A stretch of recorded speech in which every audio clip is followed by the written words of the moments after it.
Assalamualaikum warahmatullahi wabarakatuh. Waalaikumsalam. Hello guys, how are you today? I hope you are fine in your classroom. Today I am in Bali guys. Wow, that's a very nice moment here because this is my third time going to Bali after like two times in the 2013 and 2018. Yeah. Okay, today like I told you before that our discussion is about discussion text. So today I have my teammate. Yeah. Would you like to introduce yourself, sir? Yes, my name is Munir. Just call me Munir, and I'm his fellow. Yeah, good.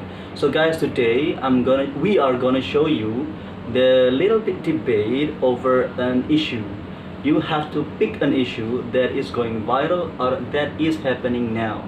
So this gonna be your next project. This is gonna be your next task because you will make a video with your partners in pairs. You're gonna talk about the same issue, it's okay, but with different arguments. Or maybe you can take another issue that you are interested in. That would be very good. Okay. Today, what are we gonna to talk about, sir? So yeah, we're going to talk about the online learning in pandemic time. Wow, I think that's a very good topic because now we are still online learning in some That's it. places. Yeah. Some places. So I'm gonna take you gonna take the positive or I'll take the pro side, the positive one. I'm against that argument because Alright. I think there are so many weaknesses in online learning. Okay. So the first paragraph, as I told you last week, it is an issue. Yeah. So guys, today in this pandemic era, almost schools held the curriculum systems by applying online learning. So people say that learning is very good because they don't have to go to school, they can make everything at home, but in some ways people disagree because there are so many weaknesses. So what are the weaknesses? What are the strengths of this online learning? So now let's check it out. Yes. So I'm taking the positive side.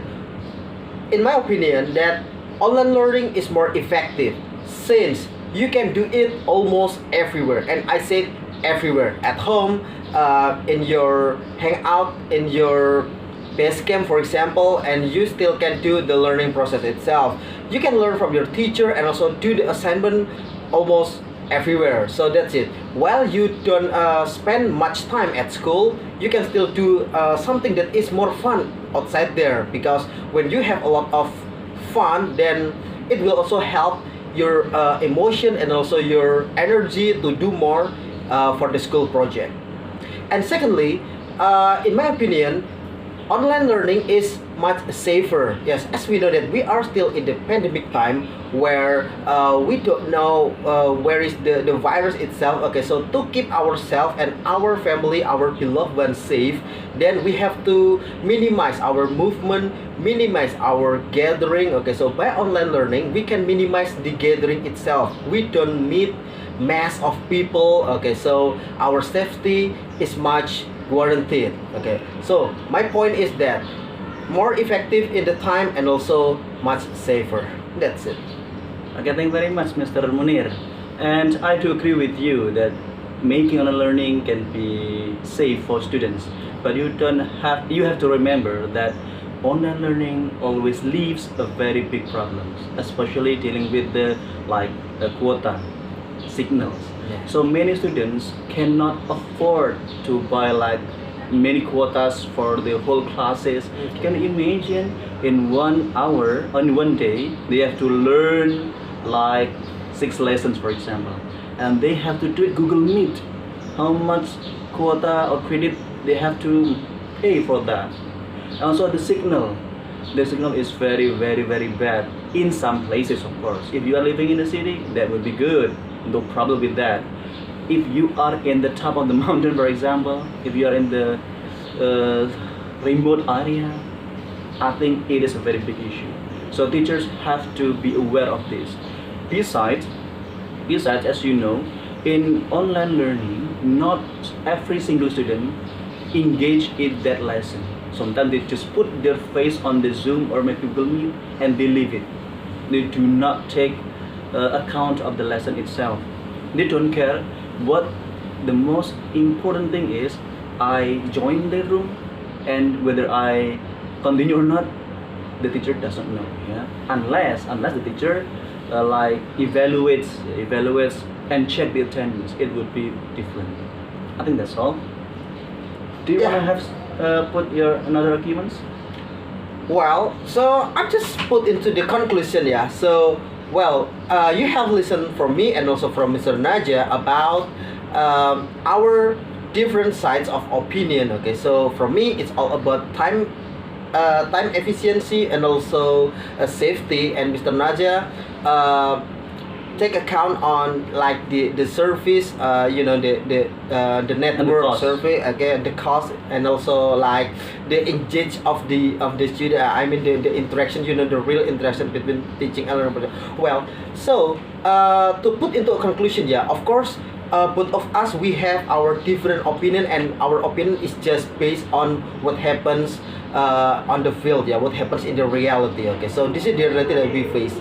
And so to sum up with, well, this is still pandemic time, yeah, so we really have to minimize our mobility, or at least minimize the mass gathering, yeah. So as we know that school is where many people are gathered and many people mingle together. Okay, they met many people, and the interaction is like just as our secondary home. Okay, moreover, we met our gangs, our fellas, okay, something like that. Okay, but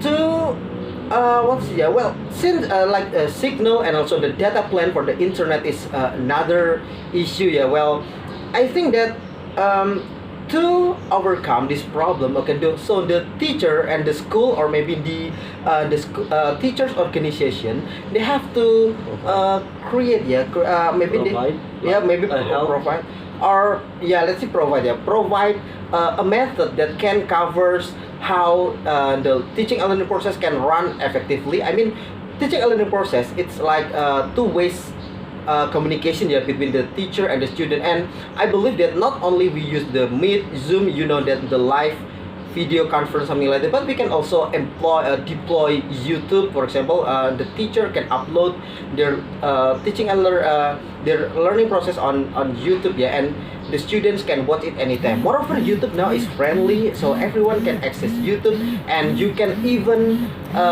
choose the quality of the video, so it can reduce the data plan use for the access, yeah, the quota itself.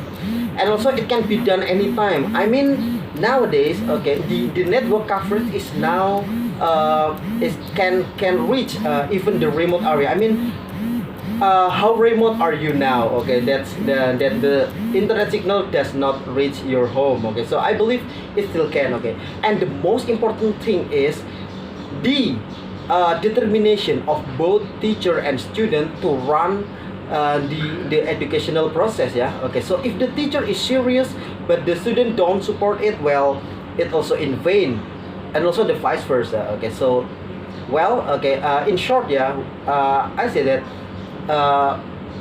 despite the problem of network cost and also the activeness of the student, okay, we have also think about the safety and also time efficiency. Moreover, after 2 years, we are getting used to and accustomed to the online learning, but we have to provide one method that can teach effectively, low cost, and in the end it can make the teaching and learning process be more effective, so the education process can run well and also will fulfill the necessity of our national curriculum.